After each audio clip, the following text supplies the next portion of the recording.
Just imagine, గుజరాత్లోని Arabia సముద్రపు నీలిరంగుల అలల మధ్య నుండి ఒక అద్భుతమైన నగరం మెరుస్తూ పైకి కనిపిస్తోంది. మన పురాణాల ప్రకారం ఇది సాక్షాత్తు ఆ శ్రీకృష్ణ పరమాత్మ సముద్రాన్ని వెనక్కి నెట్టి నిర్మించిన ఒక మహానగరం. అదే ద్వారక. దీనిని ప్రపంచం మొత్తం గేట్వే టు హెవెన్ అని పిలుస్తుంది. వేల ఏళ్ళుగా ఈ నగరం గురించి మనకు కేవలం మన అమ్మమ్మలు చెప్పే కథల ద్వారా, అలాగే పవిత్రమైన మన పురాణాల ద్వారా మాత్రమే తెలుసు. ఇది ఒక పక్కా ప్లానింగ్తో, ఎత్తైన కోటగోడలతో, భారీ ద్వారాలతో, అలాగే రత్నాలు పొదిగిన మేడలతో ఉండే ఒక అద్భుతమైన నగరం అని మహాభారత గ్రంథం మనకు చెబుతుంది. చాలా కాలం వరకు చరిత్రకారులు ఇదంతా ఒక అద్భుతమైన కల్పన అని, అలాగే ఇది హిందువులమే ఒక మతపరమైన ఇమాజినరీ ప్లేస్ అని కొట్టుపడేశారు. కానీ 20వ శతాబ్దం చివరిలో అంతా ఒక్కసారిగా మారిపోయింది. గుజరాత్ తీరంలో ఉన్న సముద్రపు లోతుల్లో పరిశోధనలు చేసినప్పుడు ఇక్కడ కొన్ని అద్భుతమైన రాతి కట్టడాలు, పురాతన లంగర్లు బయటపడ్డాయి. ఇవి చూశాక ద్వారక అనేది కేవలం ఒక మతపరమైన నమ్మకం మాత్రమే కాదు, అది ఒక నిజమైన చరిత్ర అనే చర్చ ప్రపంచవ్యాప్తంగా మొదలైంది. ఇంతకీ ఆ సముద్రం అడుగున ఉన్న ఆ రాతి కట్టడానికి, అలాగే మన పురాణాల్లో చెప్పిన ఆ బంగారు ద్వారకకి అసలు సంబంధం ఏంటి అనేది ఇప్పుడు మన ముందున్న అతిపెద్ద ప్రశ్న. మనం ద్వారకా నగరం గురించి మాట్లాడుకునేటప్పుడు అది కేవలం ఒక సాధారణ నగరం అని మనం అనుకోకూడదు. దాన్ని ఒక గొప్ప సివిలైజేషన్గా మనం పరిగణించాలి. ఎందుకంటే మన ప్రాచీన గ్రంథాల ప్రకారం ద్వారకా నగరం అనేది సముద్రం నుండి వెలికి తీసిన 12 యోజనాల భూమి మీద నిర్మించబడింది. ఆ కాలంలోనే ఈ నగరం ఒక భారీ బిజినెస్ హబ్గా ఉండేది. అలాగే సముద్ర మార్గాల ద్వారా ఇతర దేశాలతో, ముఖ్యంగా పశ్చిమ దేశాలతో అప్పట్లోనే వ్యాపార సంబంధాలు ఉండేవని మన గ్రంథాలు చెబుతున్నాయి. అంటే అప్పట్లోనే మన వాళ్ళు గ్లోబల్ లెవెల్లో ట్రేడింగ్ చేసేవారు అన్నమాట. కానీ ఈ కథలో అత్యంత విచారకరమైన విషయం దాని ముగింపు. శ్రీకృష్ణుడు తన అవతారాన్ని చాలించి వెళ్ళిపోయిన తర్వాత సముద్రం ఒక్కసారిగా ఉప్పొంగి ఆ అందమైన నగరాన్ని తనలో కలిపేసుకుంది. అంటే ఏ సముద్రం అయితే భూమినిచ్చిందో అదే సముద్రం ఆ నగరాన్ని తిరిగి తనలో కలిపేసుకుంది. ఈరోజు మనం చూస్తున్న ద్వారకా నగరం అనేది శ్రీకృష్ణుడు నిర్మించిన ద్వారకా నగరం యొక్క జ్ఞాపకార్థం తీరం మీద కట్టినది. అందుకే ఇది మన దేశంలోని సప్తపూరిల్లో ఒకటిగా నిలిచిపోయింది. ఇక ఆ సముద్ర గర్భంలో ఉన్న ద్వారకా నగరం యొక్క ఉనికిని కనిపెట్టడానికి జరిగిన ప్రయత్నాలు ఏవో సాదాసీదాగా జరగలేదు. 1980వ దశకంలో ఫాదర్ ఆఫ్ ఇండియన్ మెరైన్ ఆర్కియాలజీగా పిలువబడే డాక్టర్ ఎస్ఆర్ రావు గారి నేతృత్వంలో నేషనల్ ఇన్స్టిట్యూట్ ఆఫ్ ఓషనోగ్రఫీ అనేవో ఒక భారీ టీంతో సముద్రం అడుగున సెర్చ్ ఆపరేషన్ మొదలుపెట్టింది. వీరు ద్వారకా తీరంలో దాదాపు 10 మీటర్ల నుండి 20 మీటర్ల లోతు వరకు వెళ్లారు. అక్కడ వారికి కనిపించిన దృశ్యాలు చూసి ప్రపంచమే షాక్ అయింది. మొదటగా వారికి అక్కడ భారీ సైజులో ఉన్న స్టోన్ యాంకర్స్ దొరికాయి. అలా అని ఏవో ఒకటో రెండో కాదు, వందల సంఖ్యలో స్టోన్ యాంకర్స్ అక్కడ వాళ్ళకి దొరికాయి. అందులో ఒక్కొక్కటి దాదాపు 100 నుండి 200 కేజీలు బరువు ఉంది.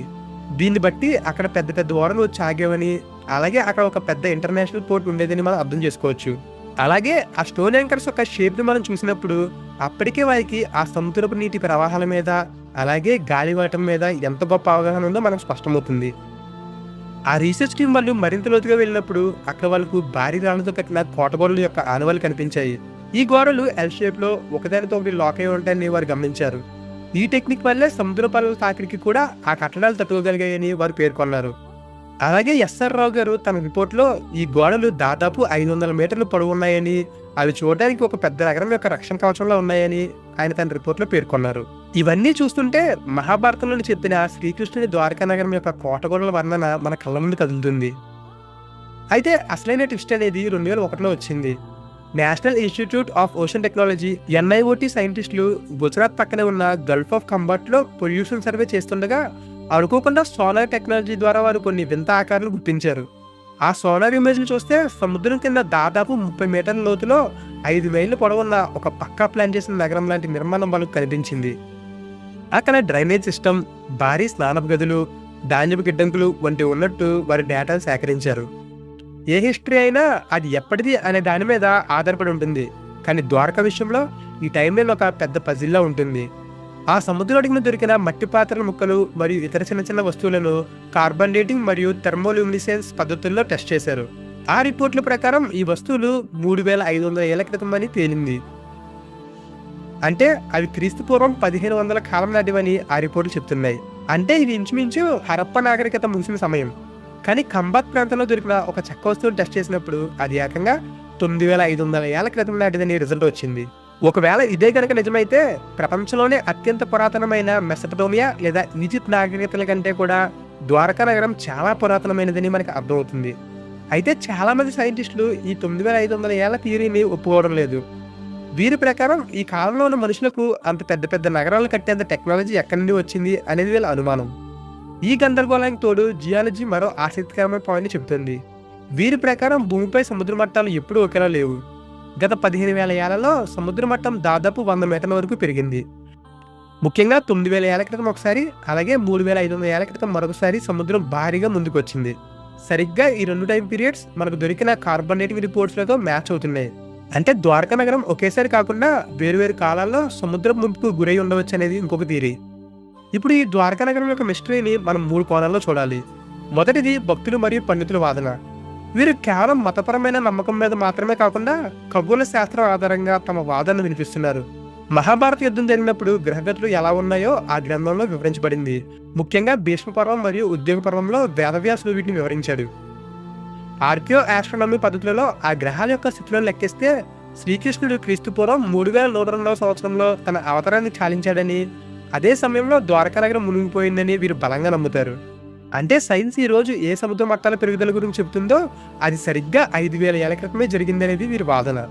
అలాగే సముద్రం కింద దొరికిన ఆ రాతి కట్టడాల నిర్మాణాలు మన పురాణాల్లోని వర్ణనలకు అచ్చుగుద్దినట్టు సరిపోతున్నాయని వీరు చెప్తున్నారు. అలాగే రెండవది ఆర్కియాలజిస్టుల వెర్షన్. వీరి దృష్టిలో సముద్రం కింద ఉన్నది ఒక అత్యున్నతమైన మ్యారిటైమ్ సివిలైజేషన్.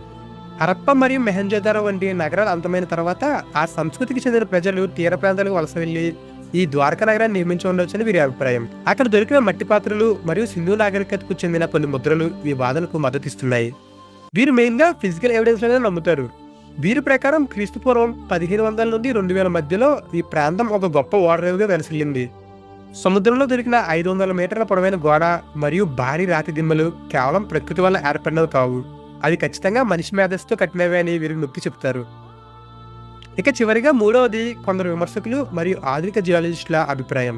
వీరు కొంత సందేహాత్మక ధోరణిని ప్రదర్శిస్తారు.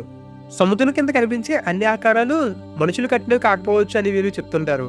ముఖ్యంగా సోనార్ చిత్రాల్లో కనిపించే గ్రిడ్ లాంటి నిర్మాణాలు ఇవన్నీ కూడా అక్కడ ఉండే ఇసుక మరియు రాళ్ళు ఒక పద్ధతిలో పెరిగిపోయి ఏర్పడిన న్యాచురల్ ఫార్మేషన్స్ అని వాళ్ళు చెప్తుంటారు. ఒకవేళ అవి నిజంగా నగరాలు అయితే అక్కడ మనుషులు వాడిన లోహపు వస్తువులు కానీ లేదా పెద్ద ఎత్తున మానవ అస్థిపంజరాలు కానీ ఎందుకు దొరకలేదు అనేది వీరి ప్రధాన ప్రశ్న. అయితే అక్కడ దొరికిన స్టోన్ యాంకర్స్ విషయంలో మాత్రం వీరు ఎటువంటి సమాధానం చెప్పలేకపోతున్నారు. ఎందుకంటే ఆ స్టోన్ యాంకర్స్ అనేవి మనిషి సీక్రెట్గా స్పష్టంగా కనిపిస్తున్నాయి. కాంబాత్ మరియు ద్వారకా ప్రాంతాల్లో సముద్రం చాలా అశాంతిగా ఉంటుంది. దీనివల్ల అక్కడ నీటి లోపల వెతకడం చాలా ప్రమాదకరం. అందుకే ఇప్పటికీ చాలా చోట్ల మనం తవ్వకాలు జరపలేకపోతున్నాం. అక్కడ సముద్రం అడుగున ఉన్న మట్టి పొరల కింద ఇంకా ఏమేమి దాగున్నాయో ఎవరికీ తెలియదు. బహుశా ఆ మట్టి పొరలను తొలగిస్తే మన చరిత్రనే తిరగరాయాల్సిన ఆధారాలు మనకు దొరకవచ్చు.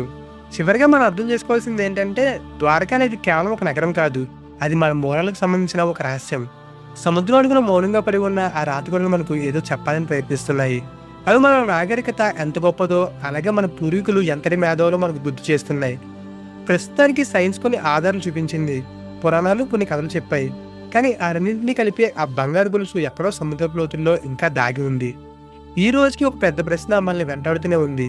అదేంటంటే మనం చూస్తున్న ఈ ఆనవాళ్ళు అసలైన ద్వారకవేనా, లేక ఇది కేవలం ఒక ఆరంభం మాత్రమేనా? బహుశా ఆ అసలైన శ్రీకృష్ణుని సిటీ ఆఫ్ గోల్డ్ ఇంకా లోతుగా ఆ ఇసుక పొరల కింద నిద్రపోతూ దాన్ని కనిపెట్టే సరైన సమయం కోసం వేచి చూస్తుందేమో. ఆ తీరం పక్కన నిలబడి సముద్రం వైపు చూస్తుంటే ఆ అలల హోరులో శ్రీకృష్ణుని శంఖనాదం వినపడుతున్నట్టు, అలాగే ఆ మునిగిపోయిన ద్వారక తాలూకు జ్ఞాపకాలు మనల్ని పిలుస్తున్నట్టు మనకు అనిపిస్తుంది. సముద్రం తనలో దాగున్న రహస్యాలను అంత సులభంగా బయటపెట్టదు. కానీ అలుపెరగకుండా నిరంతరం అన్వేషిస్తూ ఉంటే ఏదో ఒక రోజు నిజం వెలుగులోకి రాక తప్పదు. అప్పటి వరకు ద్వారక మనకు ఒక అంతుచిక్కని అద్భుతం, ఒక తిరుగులేని విశ్వాసం మరియు నిత్యనూతన రహస్యం. ఈ వీడియో కనుక మీకు నచ్చినట్లయితే వీడియోని లైక్ చేయండి. అలాగే ఈ వీడియో పైన మీ అభిప్రాయాన్ని కింద కామెంట్లో నాకు తెలియచేయండి. ఒక్కటి మాత్రం గుర్తుంచుకోండి, మనకు కనిపించేదంతా నిజం కాదు, అలాగే వినిపించేదంతా అబద్ధం కాదు. అన్వేషించండి, ఎందుకంటే ఆ అన్వేషణ మనల్ని నిజానికి చేరువ చేస్తుంది. నెక్స్ట్ టైం మరో మిస్టరీతో మళ్ళీ కలుద్దాం. అంతవరకు సెలవు. సైనింగ్ ఆఫ్ మీ సూర్య.